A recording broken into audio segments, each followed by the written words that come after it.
because many people are scared that this is taking away jobs and people are scared they're going to get laid off.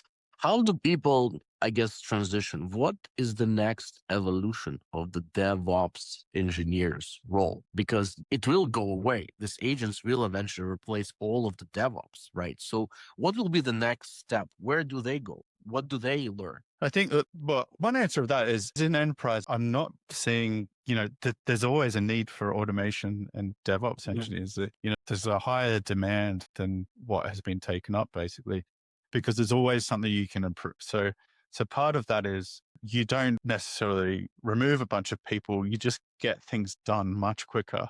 And you take all those easy wins and you deliver them within a couple of months. And delivering something within a couple of months in a large sort of regulated financial services organization is very, very difficult. So anything we can do to take that and really reduce the delivery time, I think benefits everyone across the stack. The existing DevOps engineers don't have to deal with, automation of quite simple things that take a really long time. They can go off and do even better things. And, the customers get that benefit.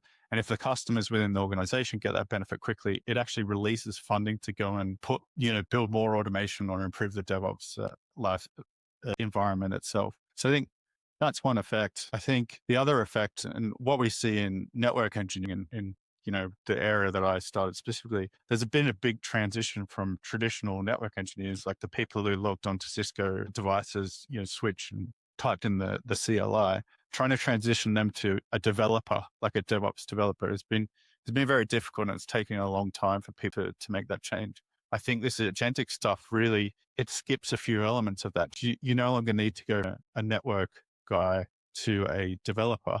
You can go from a network who has all this ingrained knowledge on how network and shared infrastructure works, to utilize the agents as your sort of developer assistant, to then move into that software DevOps, GitOps way of doing things. So I think from that perspective, it'll actually help a lot of people make the transition to automation.